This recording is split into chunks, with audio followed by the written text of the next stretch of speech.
Welcome to Michael and Ivanka's Grand Podcast, a weekly podcast where two nerds talk about stuff, about politics and all the things that politics and death you should never talk about. That's what we talk about. So, you know, you've come to the right place if you defy societal conventions. My name's Michael Forrest. And I'm Ivanka Magic. This week we're going to work out, we're going to talk about leadership, and we're going to try and figure out what we would actually like to see in a leader, because the more I think about it myself, the less I know, the less I can think of anyone that I actually would want to be in charge. And I like to shout at leaders when I hear them on the radio or the telly. So I feel like I'm well qualified to criticise and comment on everything that they do, and therefore my opinions are worth recording. Yes, everyone's an expert on what people are doing wrong, aren't they? Yep. But it's actually I want to try and think about like what would someone doing it right actually look like? Can we even imagine this? Because it's quite hard to think about anyone who.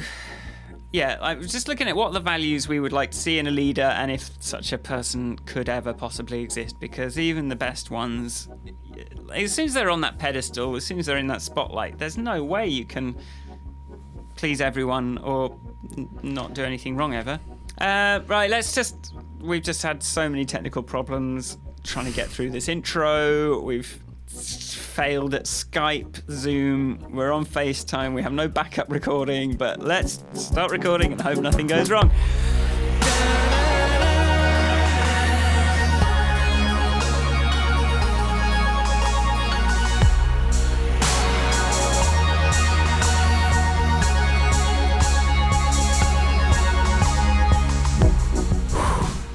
Oh, motorbike sounds outside my window. Oh, outside your window. I was like, so loud. Like the loudest motorbike in the world. And my window's shut. wow. Can you hear that? Noise pollution. Can you hear that? Yes, I can. Me. Okay, yeah, how's it going? Sounds like a Harley. Yes, it does. Sounds like a Hardly. How's it going? What's going? What are you doing? Well, last week I went on and joined in the Friday global climate strike on the 20th of September. Hello, we're back after skiving off for a week. Michael called it skiving. But yeah, I went to Split.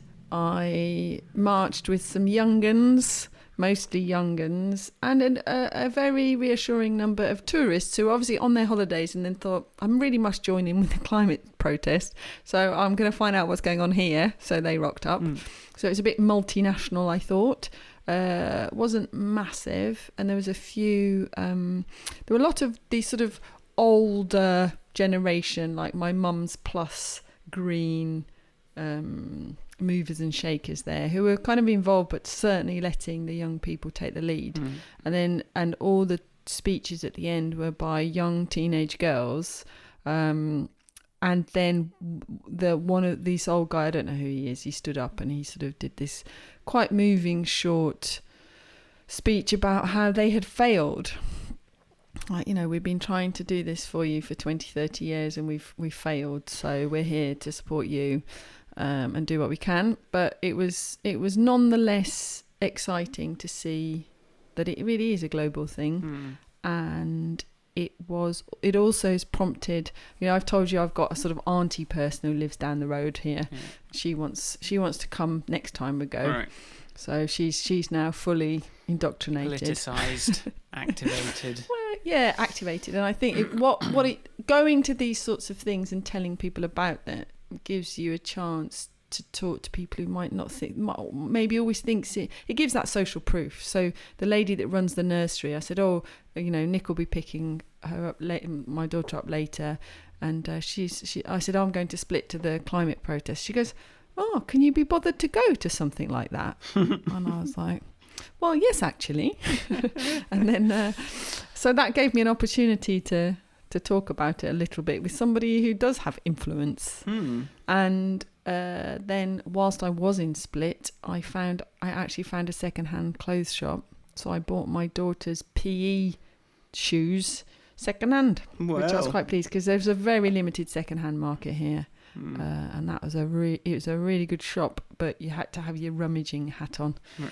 And I have a limited attention span for rummaging, but I was pleased with my finds. So yeah, a successful Friday. So you did the climate strike. I guess, yeah, like I don't really have anyone to strike against other than the listeners of this podcast, I suppose. So in that sense, it was a strike. It is a bit of a funny one for freelancers, I think. Yeah. So I thought, like, I guess that makes sense, but I didn't really go on any marches or anything. I just worked on other stuff. Right. Sorry, I shouldn't say that. I paid attention, but yeah, I didn't really go out. What you did very well was count to 10 and not have a go at me for flaking out on the podcast. No, I mean, it was legit. It was just, your suggestion that we could just do one that's just all sort of songs and things. I'm like, so you're going to go on strike and not do this, but I'm going to still do the same amount of work. Wait a minute. So am I on strike? I was merely trying to provide a solution to your whole we mustn't miss a week strategy. I mean, we didn't technically. The audio you sent me was, I was like, okay, yeah, there's not a lot I need to do with that. I'll just put it out. So I thought I'd add right. my own notes to it or something, but it was like, yeah, it's fine, just put it out, put some music on it, and then save the world, save the environment. So yeah, like each of these things. But yeah, I've been having a good week.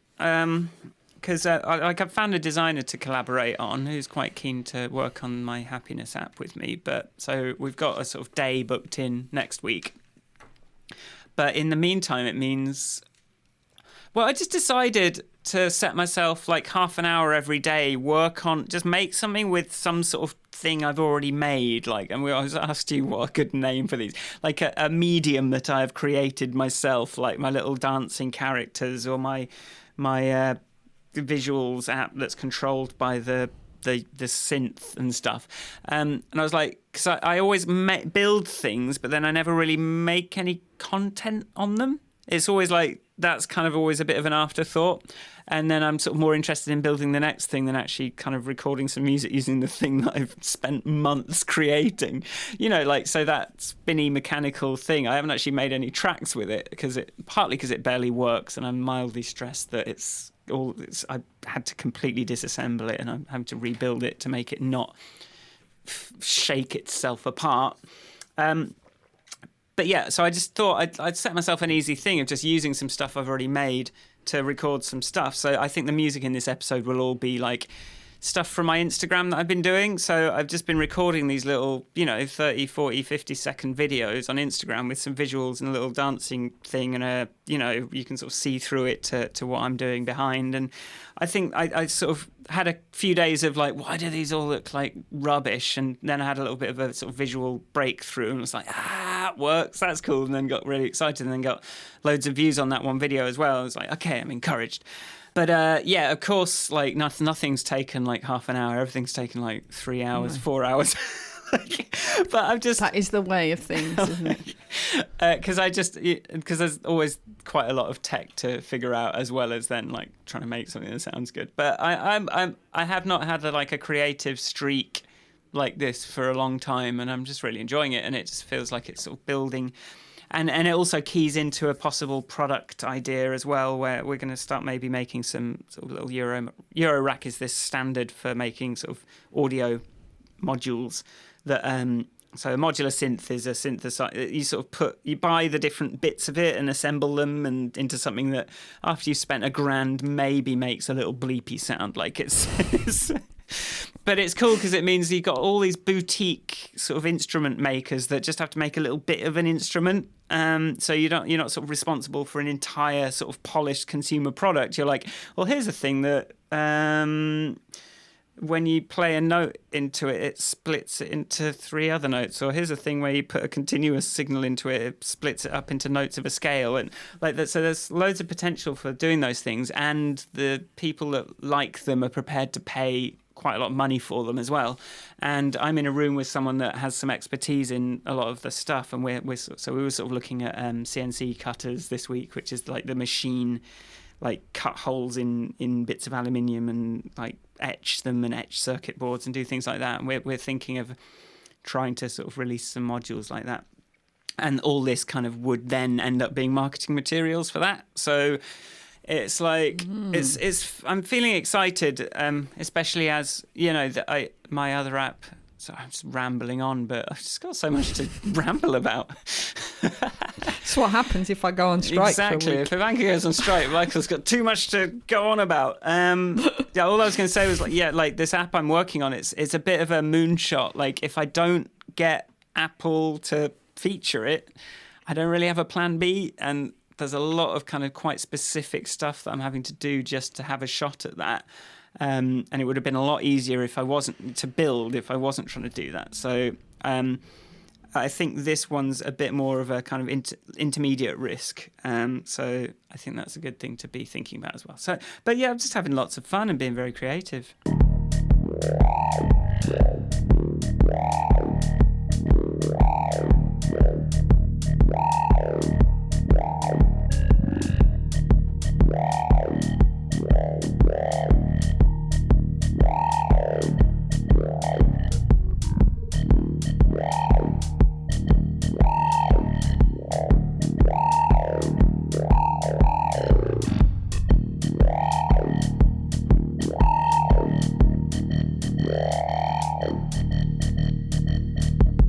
A nice thing I did this week was I did a nice mentory phone call with somebody that I got put in touch with.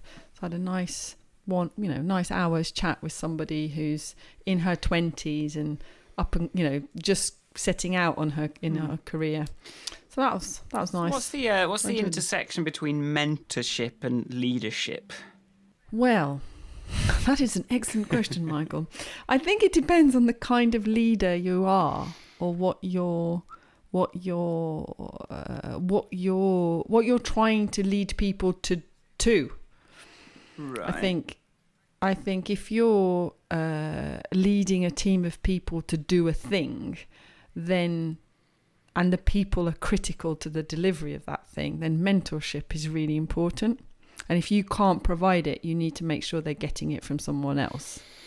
You have to recognise the need for that, because not everyone's going to be already ready, not be for capable of doing all the things that need to be done. Yeah. So, and mentorship is also about. I mean, it's about keeping the people that you need to do the thing. It's about also just making sure they're well and happy. Mentorship has got a lot to do with helping people understand themselves and what they need. As well as, pushing them a bit and, making them feel braver and challenging them and all those things. But it's also about, looking after your... This is where the word resource is hard not to use. It's like looking after your people. This is your resource, your human resource. Look after your humans. So I think that's where but if you're just like... I don't think the leader has to necessarily provide the mentorship. Right. Okay. And so because the leader's job is to get everyone all fired up and excited about, right? In a making things world, about going, look at this thing we're going to do. It's going to be worth it. It's amazing. Yes, you've all had a rubbish day and lots of people are slagging you off on the internet, but let's just we know we're doing and all that kind of like, right.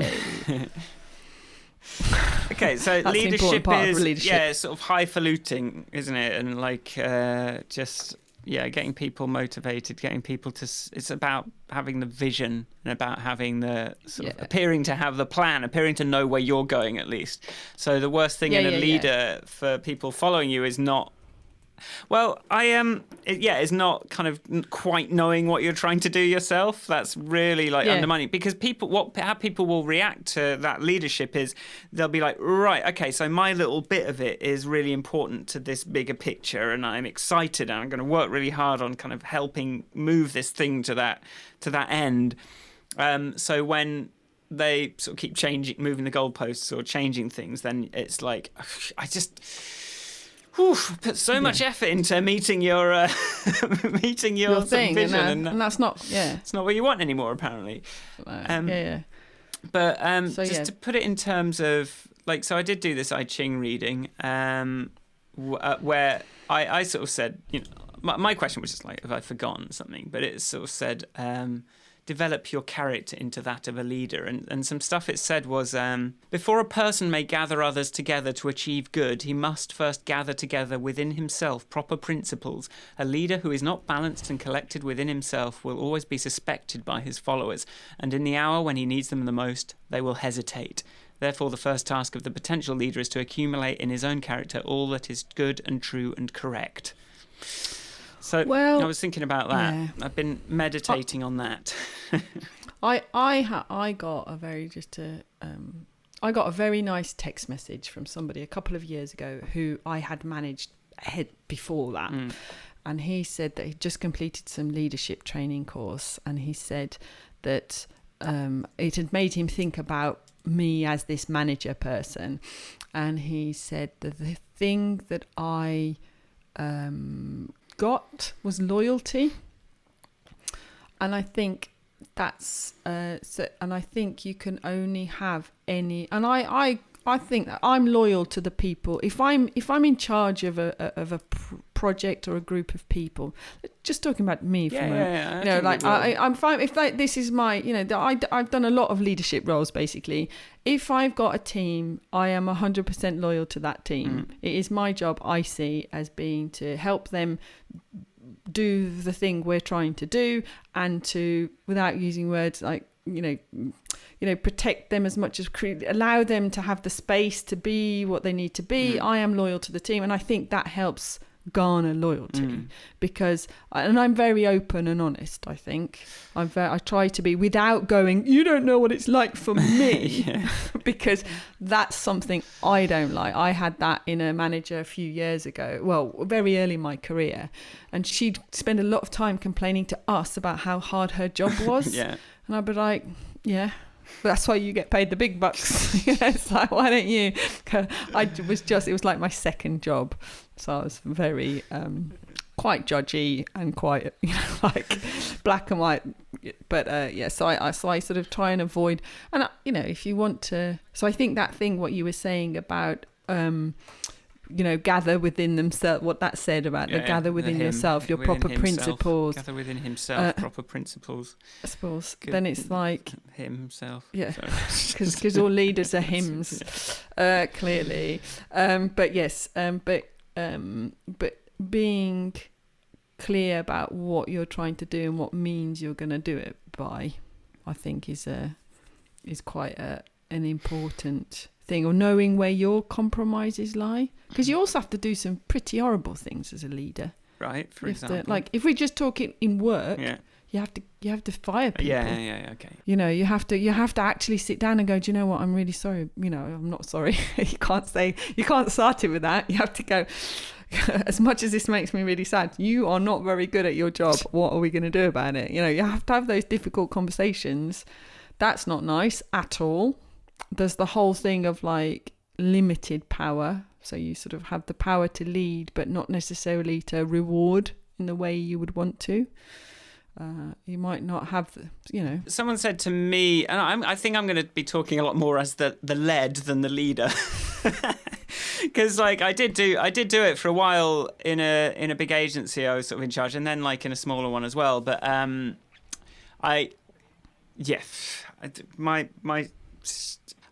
I'll probably talk more about the lead, and my ego means I have to mention that I haven't always been led. Let's just leave it at that.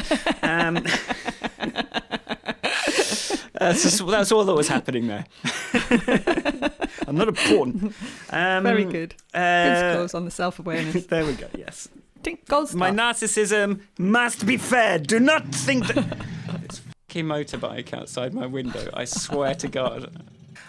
So someone said that, well, what you just made me think of was this thing of me kind of feeling like I was responsible for something, but then someone sort of saying like, no, well, responsibility lies with authority. So the person who has the authority is the person who is responsible. So if you try and be responsible for something when you're not actually in a position to make any proper decisions about it, then you don't have to worry about it. So but that thing where you're trying to lead a team, but then there's stuff that you're not able to wield the authority you need in order to kind of give them the clarity they need and give them the sort of direction and all that kind of thing, because you don't know if some random thing's going to come. That's all I was trying to say.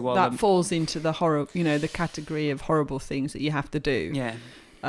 So for me personally, there's also that thing of it's making. I wrote that there's the motivation and vision, and that's quite easy to do in a weird way, right? Yeah. Because if you're bought into it, it's actually really easy to go, I'm going to do it, but you've got to actually show how much emotion and passion has to come into it.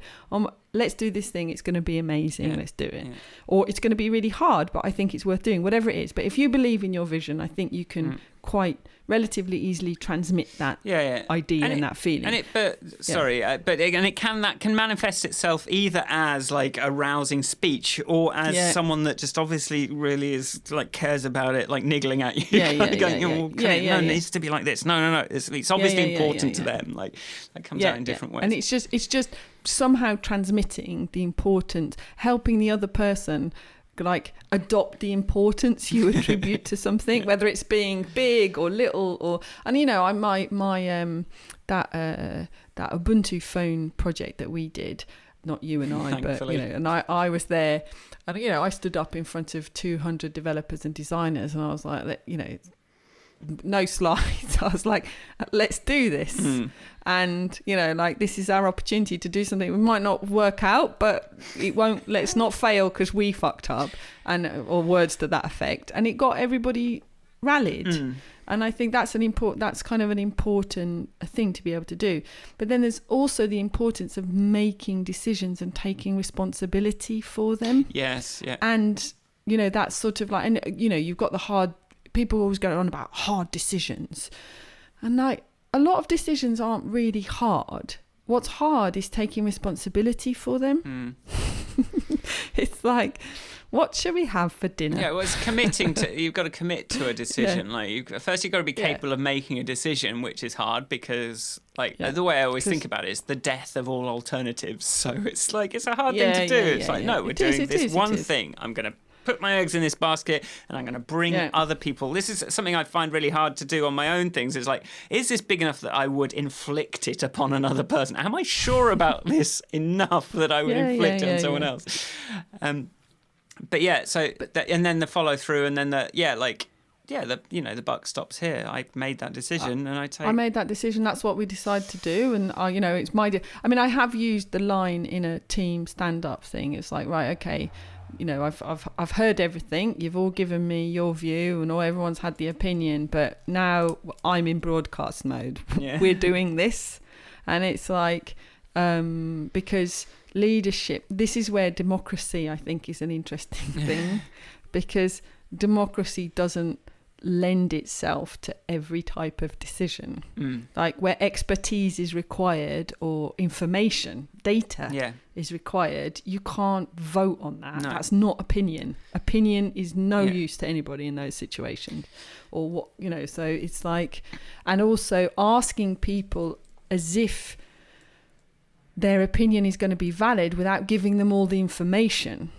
That's the horrible thing. What you were saying about the authority and leadership, it's like, I'm going to pretend to give you the power to make a decision, but I'm not going to tell you this critical piece of information which I need to deliver to the board because I'm higher than you and you don't know this one motivator of mine but I'm not going to tell you secret.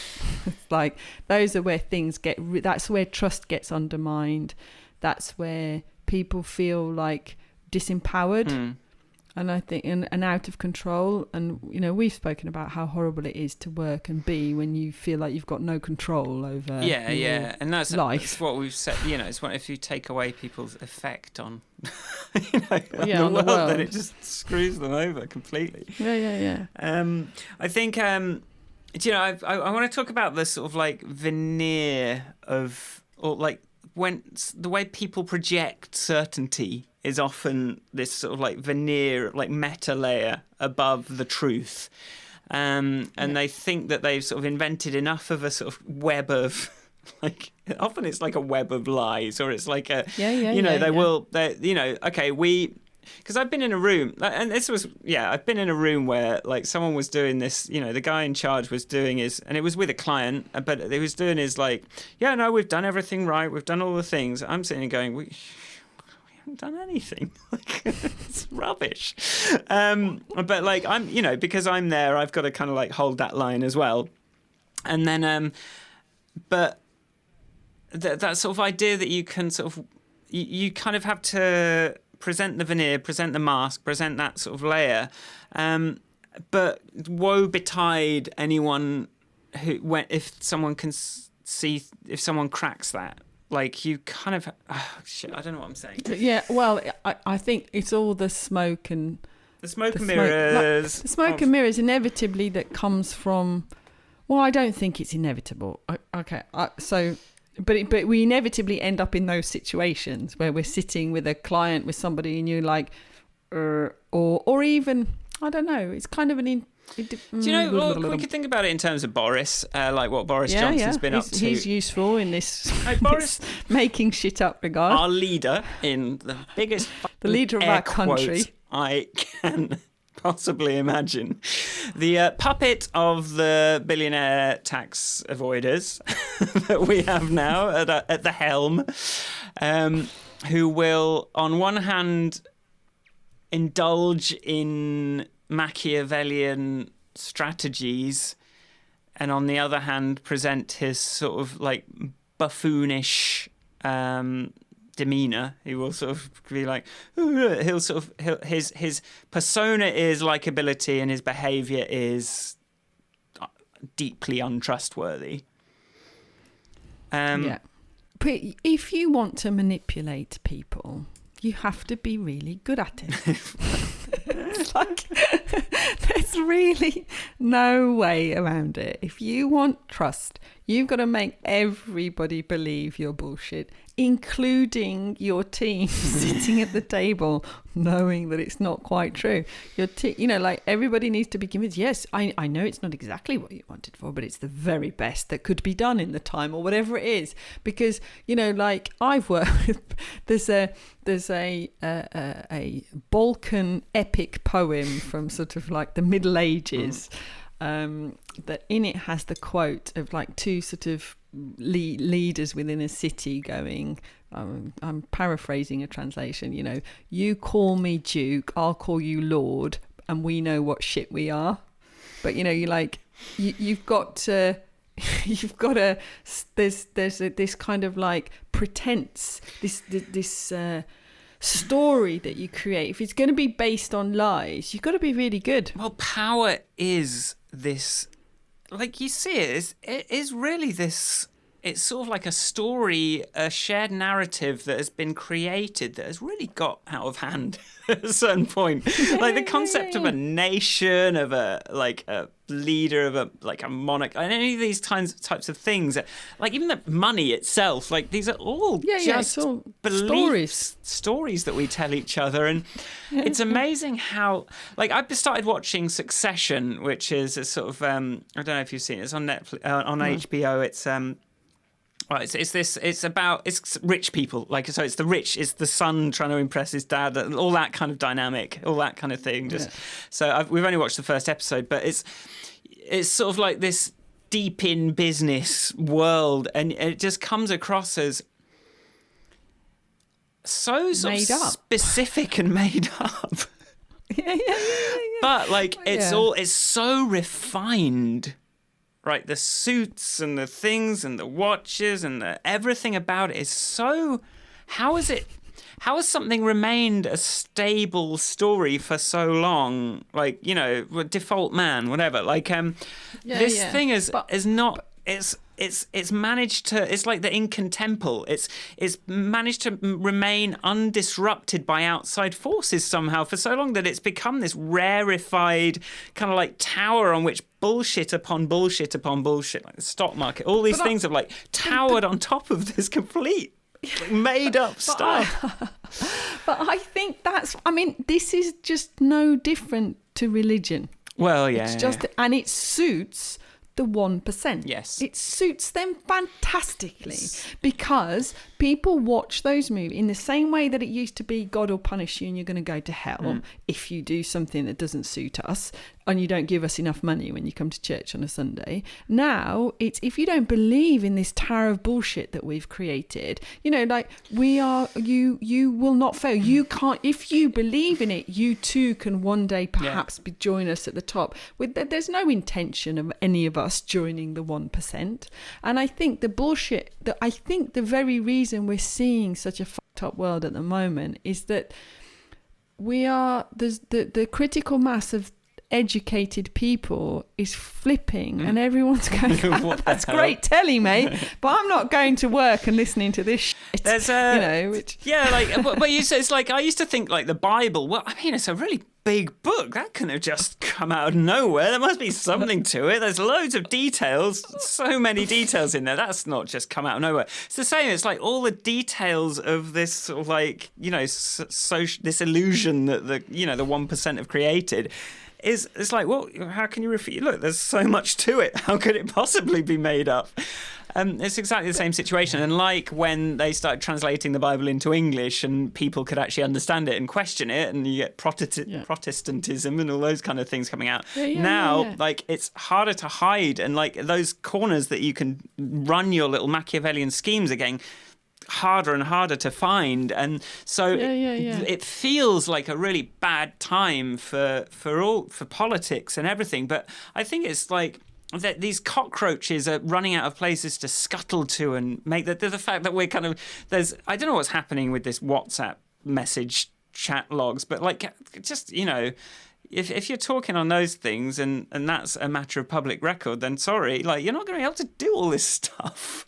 No.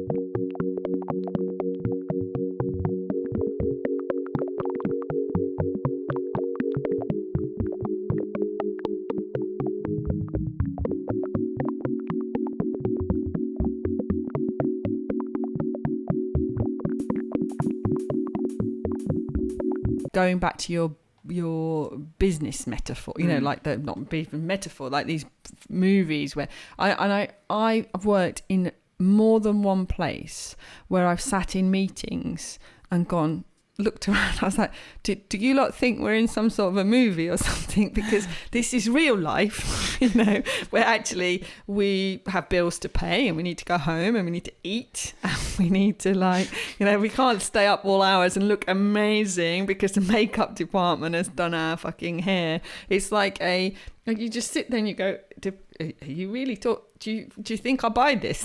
I want to kind of hear more context on that. Like what these people believing? Like what were they saying? But I think how in the movies people walk into business meetings, they're like walk in with like you were saying about the suits and the protocols and the way they speak to each other, and they and then people do it in real life. And you're like, especially, I have to say, much more often seen in the young male of the species, right. Well, where they're kind of like, if I behave like this, then I will be a manager. And you're like, oh, never mind. So much more of that, I find. So that's what I mean by that kind of like, have you not actually and I worked, one of the first places I worked as TV. It is. It's like, this is not how people talk to each other. Humans do not interact in this way. Can you please at least go and watch some better written TV before you come into this meeting?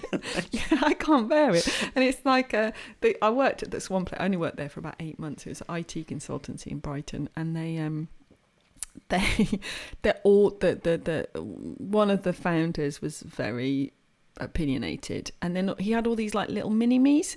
And they would sit in meetings with their feet on the desk and shit like that. And I'm like, fuck off. What is wrong with you people? Anyway, so yeah, that kind of like pretense thing. But it suits people. It suits people. On the subject of telly, I watched Peaky Blinders last night, the first episode of Series 5. I recall you're not a massive fan of Peaky Blinders.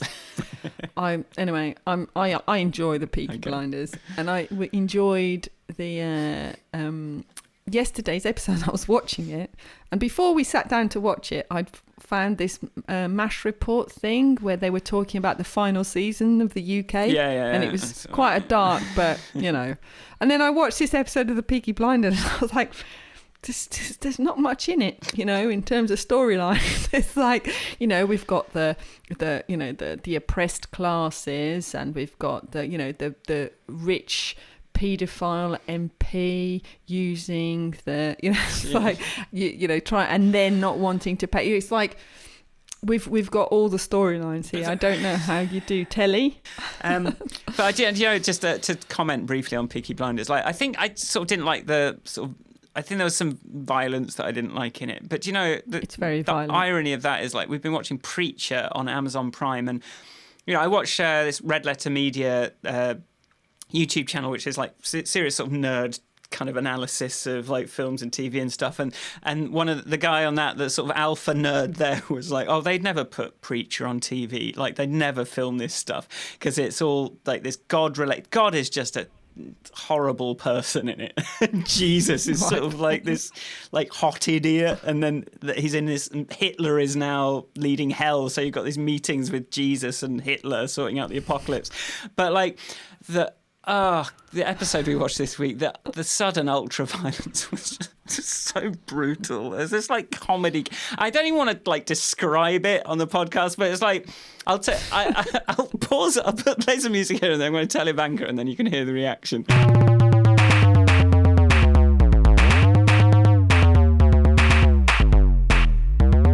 Oh my God! See, I'm not watching that. But you're not going to watch Peaky Blinders. Peaky Blinders isn't that bad.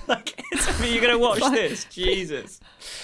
I mean, God in. Yeah, I mean, I can tie this back into leadership. Like, it's well, I mean, brutal use of power is a leadership tool. Well, that's for a certain type of leader. Evolutionarily, it's an explanation for the existence of psychopaths. Is like human. It can be attributed to this to be a leader, and we're sort of thinking more like, and you've just got to think of like, you know, gangster films now and things like that. Like, you've got to be prepared to punish in an extreme way any slight insubordination, and that's a whole way that like leaders come. You've just got to show that you're a psychopath in order to show strength. It's not necessarily about being the biggest, it's about being prepared to shoot someone for sort of implying that for saying that you said something funny. Like, you know, I'm thinking of Joe Pesci in Goodfellas. Anyway, you've got to be prepared to go psycho on someone for like nothing, but even just like making an example of someone as well. There's that whole kind of carrots and sticks. I've had that advice, you know, not to go mental. But when I joined one company, a VP told me, oh, well, now that you're taking charge of the team, you know, you've got to fire a couple of people. Okay, for kickoff. It's like, right, okay. It's not my style, but, you know, it's like, not only is it not my style, it's illegal. Unless you're in America, of course, when you can walk into work and just go, you out, and not give a reason. Pretty awesome in America. Which is why the 1% doesn't like unions or socialist politics. Anyway, where were we? We were talking about making an example of people. Like, that's the leaders that will win. I don't even know are we even like Trump? Does he do that? Like, well, he tries to, doesn't he? But he's doing this whole posturing with Iran. Oh God, he's doing posturing. You know, that's the same sort of thing. Yeah. That's where he's doing it. I mean, Obama, who we all hold in high regard, he assassinated Osama bin Laden. Yeah. Well, it was on his orders, and I don't agree with that activity personally. I think that in the same way that the Americans, when they do you remember that footage when they arrested Saddam Hussein, and there was like this haggard old man being pulled out of a hole in the floor, and then this American guy going, "We got him." I'm sure I've done this on podcasts before, but I just show such a massive, on the subject of principles, such a lack of regard for another human being. Yeah, like, regardless that that's not the way to, that we don't do things. It's like you don't hit your children anymore. People don't hit their children. I've never, Yeah, so Obama did don't do that. some shit. Like, I just recently seeing that his thing with the water in Flint, where he went and he sort of did this weird little, can I have a glass of water? And then sort of like had a bit, and just, it was just a blatant kind of you to that town, to all those people. Like, it was pretty nasty. It's a town that has no drinking water. The town that some cynical piece of shit rerouted the water supply from the clean water supply to this poisoned water supply. So now everyone has to buy bottled water. And when the car factory in the area had trouble because this water was so fucked, they got the clean water supply again. So, like, they knew. But then, the fact that Obama came in and did this, I thought Obama was brilliant, and this is where I sort of go, like, is it possible to be a perfect leader or a great leader? Because Obama's thing was, we've unilaterally gone and murdered this terrorist man. We've just illegally crossed some international border because we think we've got the muscle to just get away with it. And his I'm gonna do the right thing was, well, we're gonna not make a circus out of executing this guy. That was his. We're not gonna make the death of Osama bin Laden this circus freak show like it was with Saddam Hussein. What happened? Did Saddam get after an unsuccess? Yeah, he was executed. Oh, they televised it, didn't they? Yeah. So they made it into a big circus. Oh my god. Oh god, yeah. See, that's the kind of thing I erase from my memory. Yes, they did. But this is where people go, "Oh, you don't know," and I think this, hands us off quite nicely to our next episode, which is conspiracy theories, because it's all this a leader who will say, but you don't know all the factors that I had to hand when I made that decision. The line of bullshit of there's a lot going on behind the scenes that you don't know. What's coming from someone that I know there is not. You don't know about going on behind the scenes. You're going to sleep. You're playing computer games. You're doing coke. Like, this is what's going on behind the scenes. You you don't really see the big picture like I do. I'm the leader. I mean, that's the thing where it's like, I am willing to accept that Obama had lots of factors of, lots of data points, lots of political decisions, people he had to please, lobbyists, how do I keep these people happy, all of that stuff that he took into account when he did that. I believe that he did take them into account. This current fella probably not, but so however, I don't necessarily I don't agree with his conclusion. So it's like or his action, and certainly with the Flint story, I didn't know about that Flint, that he went there and drank some dirty water just to make a point. Pretended to. Sorry? Pretended to drink some dirty water, basically. That is anyway. But I don't think that's how you. I mean, I struggle to lead my own daughter with that sort of obfuscation technique. It's like, but why do I have to do that? Well, because, and that sort of like, because I said so. She'd be like, but who are you? Why does what you say matter? I mean, this, I can't, So if you won't explain your commands, then you have to do the whole making an example, random psychotic punishments, that kind of line, and then you're just leading through fear and leading through, like someone just like. I mean, they may trust you and they may sort of not. It's like the military thing, isn't it? Like, you just have to do it and you're not allowed to ask any questions. And, there's a time and a place for that. I've told you the story about my siblings leaving a pub because I said we're going. without them know. There's a time and a place for you can question me later, but right now this is what we're doing. There's no time for a big debate. And I think, but you've got to earn the right to do that. And the military have a whole education program that works people through the point where, as a soldier, you have to respect and understand why, and you have to respect authority in that sort of like unflinching, unquestioning sort of way. But if you're being hired to design an app, or you are a voter, and by voting in a weird way, you're kind of designing your country. Who you vote for will affect, decisions about healthcare, decisions about education. You're sort of designing the society you want to live in. In those circumstances, blind faith is not okay. Yeah, it's not an option anymore. I heard Mehdi Hassan talking to one of the presidential candidates, the Democratic candidates, the other day. He was talking about the whole Joe Biden, the guy that like jumped on Joe Biden for contradicting himself and saying, "Oh, have you forgotten what you said 2 minutes ago?" Blah, blah, blah, that kind of thing. And then, as an aside in that, it's like, well, I thought that was good that you're taking that fight because Trump isn't going to play nice. So we need, the Democrats need someone that's going to be, ready for a fight. But then he sort of like casually said, yeah, people should be voting for you based on your policies rather than, some sort of media circus thing.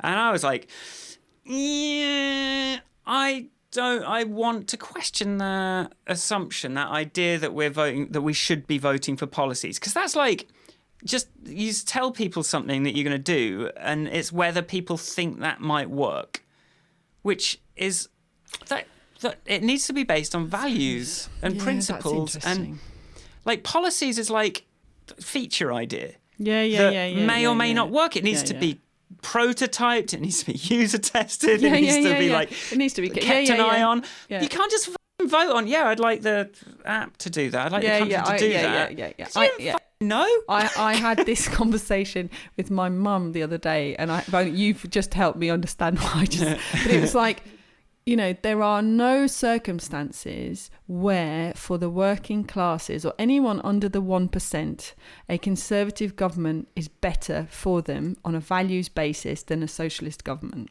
That's just it. And when I vote, I vote on values. I vote on the fact that that a Labour government or a socialist government would never go for austerity. They might have to make some difficult blah, blah, blah. But it wouldn't be their starting position, wouldn't be to get the working classes to pay for the mistakes of the bankers. And that was what the Peaky Blinders bit was, exactly that. Him standing up in Parliament. I know it's fiction, but straight after the Wall Street crash, and standing up as a Labour MP in Parliament, going, "You're expecting the shoe shine to pay for your mistakes," which is that's the bit that made me go. I was like looking at Nick, going, "Fucking hell!" Like it's like this is the country now. Yeah, Peaky Blinders is popular enough that might get through to some thick heads. I don't know if they see, but you have to sit and watch it through. Anyway, but yes, so that was that thing of like the values. It's like, if I am Joe Biden and I represent the Democrats, then I want to know that you're and Extinction Rebellion did this. Sorry to tangent. Did this little statement yesterday. I watched it yesterday. I don't know when it came out, which was about how to approach any conversation around Brexit or around a general election, and what is the XR position on that. And their position is, you must vote for whoever and support whatever candidate you think has the best green policies, but or whatever party. But actually, when it comes to Brexit, it's a topic on which it's really easy to alienate people that you might want to talk to about the state of the climate. Which is quite an interest. It's like this kind of, I know that Labour has adopted a very sensible green. The word policy, now you've made me nervous, but rightly so, I think, a sort of a direction where there's been an agreement to collaborate with the Green Party on whatever Green New Deal activities are going on. So how that evolves over time is, less, like you say, that's the What we want is a viable planet. Yeah. What the actual features are going to be, we'll leave that to the specialists. I don't know. Should we go nuclear power? Should we go fracking? Yes or no? I'm not an expert. However, I do know. We need to try some stuff. I need a planet that I can breathe the air and drink the water and grow some food, that sort of stuff. So yes, I think there's that sort of I'm processing my agreement.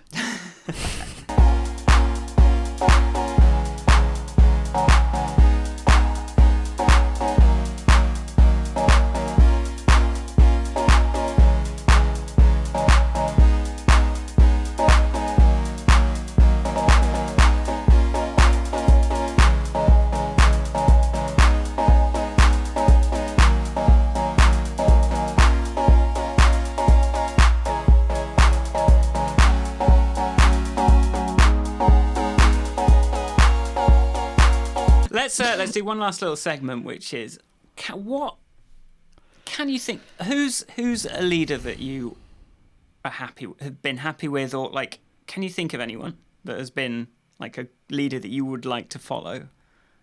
And I'm phrasing that in a leading way because like, who is a leader that you would be happy to follow? So what, in the world or in work? Work, all time, anywhere, just in any context.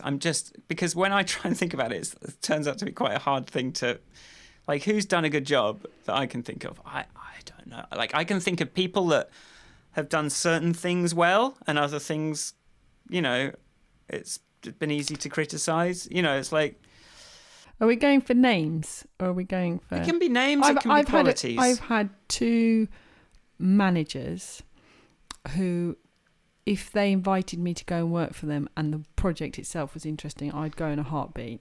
And the reasons for that are honesty, taking responsibility for what is theirs to take responsibility for, creating for me the space in which I could work and do really well. Like, I could do good work, my best work. So there's 3 or 4 people I know. They're not necessarily the kind of people that would stand up and go rah. And maybe that's what's tricky, is finding that balance. So I worked in a sort of GDS context. There was definitely the inspirational leader person, and then the person who the mentor, work out how, did that sort of managerial leadership piece. And what I'm struggling to find is somebody who embodies both. And I think and maybe that's fine. Like maybe the prime minister of a country needs to be, an inspirational person that can guide you through, like, through life. I don't know, life is a funny word, but who can rally the country to do a thing, but that they should then rely on their civil servants and their policy people to actually do what's right, execute. So the sort of leader I would want for the country is someone who, instead of an expert in playing politics, someone that I think there's 2 sides to leading a country. There's the international stuff, there's the relationships with other countries, which is something that I don't really think very much about. So I think I probably don't really see a lot of that. But Boris isn't doing us any favours. Oh, God, yeah. Whereas Obama did do America a lot of favours. Like, we all loved Obama, and we didn't, for no other reason that he broke barriers. Yeah. And that is politics. That is being politics, good at playing politics, right? Because you got it. Because it's basically anarchy. Like, it's like just different countries. Who's got the biggest muscles? Who's got the biggest guns? Who wields more power? It's just like there's no grand. There's sort of like some the Geneva Convention and some things like that. But really, it's just who's got the biggest guns still. Yeah. So you've got to play politics. You've got to remember people's names. You've got to have secret plans. You've got to spies. You've got to do all that stuff, right? But like the kind of leader I would like is just someone who is focused on the country, who can just make the system work and cannot mess that up and just can. But that just comes down. That's just civil servants, isn't it? Like you say, it's like just operational in it. Yeah, in a business. Just get the operations right. Like, that's something that you just don't. They're not interested in, are they? Like. And I think if you've had the, like in the business context, you've got a big part of the CEO's role is perception of the company outside, that networking, that going for, lunches and talking about how amazing the company is and all that, blah, blah, blah.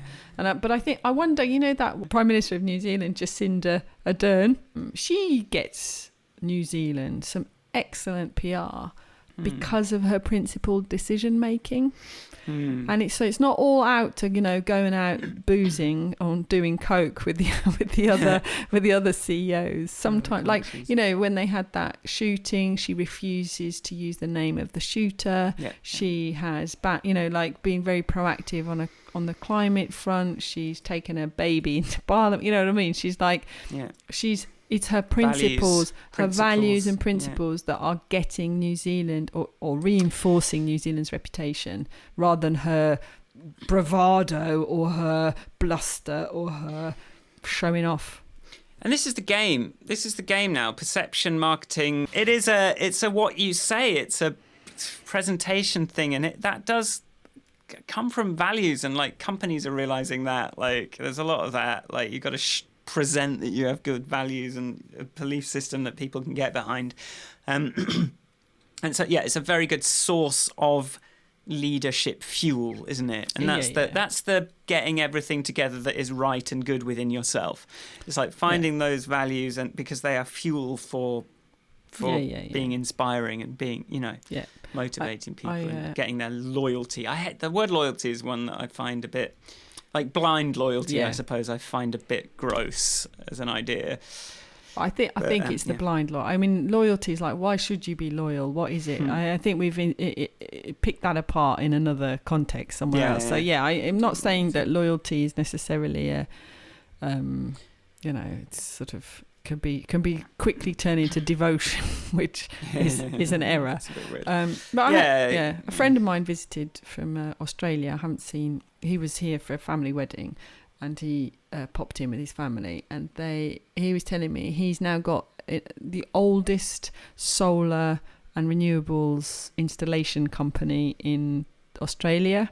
And he said, but it's taken a long time to build up, because he said now what's paying off is the fact that he held to his principles and only used quality materials and quality installations.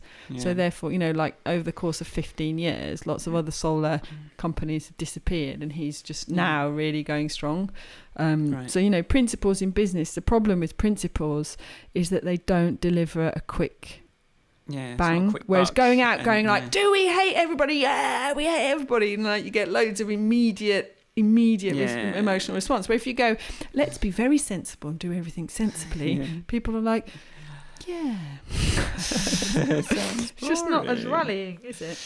Yeah, especially when and it's all about context. It's like when you're surrounded by people that are prepared to lie through their teeth about every aspect of what they're doing, then it's hard to be a sort of stand-up, principled person. But let's just take the New Zealand Prime Minister's.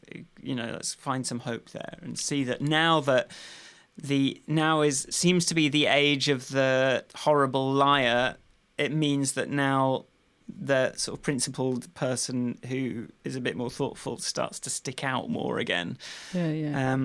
So it may permanently be a back and forth between terrible people and good people. And I'll just give Ivanka a little compliment on podcast and say, like, I have been trying to think about who I would like as a leader. I can't think of any politicians. It's very hard to find a politician. Corbyn's turned into a focus group weirdo. He seemed to used to have principles, but I don't know what he's doing now. He's right though, isn't he? Bargain basement Britain. Anyway, but yeah, I struggled to think of a better leader that I have had than Ivanka. So there you go. Thanks. But you just reminded me today just of your sometimes hardline don't ask me any questions thing. I was like, oh yeah, I didn't really like that, but she was right. But I had to kind of take that, but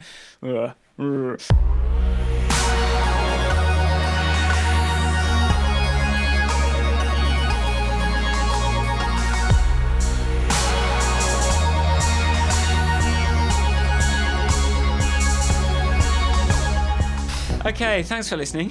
Thank you for listening. If you like the podcast, go to grandpodcast.com and find out more. Where can people find you, Ivanka? People can find me at Ivanka on Twitter. Find me on Instagram at Michael Forrest at the moment, because I'm doing loads of stuff on there every day, and then YouTube, and then michaelforrestmusic.com. You can subscribe on the website, the aforementioned website, grandpodcast.com, and also email us hello@grandpodcast.com. Well, I seem to be paying quite a lot of attention to the Instagram, the Grand Podcast Instagram, and the Grand Podcast Twitter at the moment. So, not sure it's creating a coherent story, but do say hello. I will respond. And then the other thing that would be really nice if you did, because I'm beginning to suspect that it's mostly our friends listening. So Annie, Bex, Bruce, if you could just, share a link occasionally, that would be really awesome. Spread the word. Spread the word, write us some stars, do all that jazz. Thanks. And if you, come on, guys, we're going, I've got a job. Patreon, big shot, do it. Come on. Michael. Just, please, come on. It's quite a lot of work, this podcast. Come on, please. Listen to all the free music. Is it free music if it's a... Anyway. All right, thanks for listening. See you next time. Bye. Bye. Bye. Bye. Bye. Bye.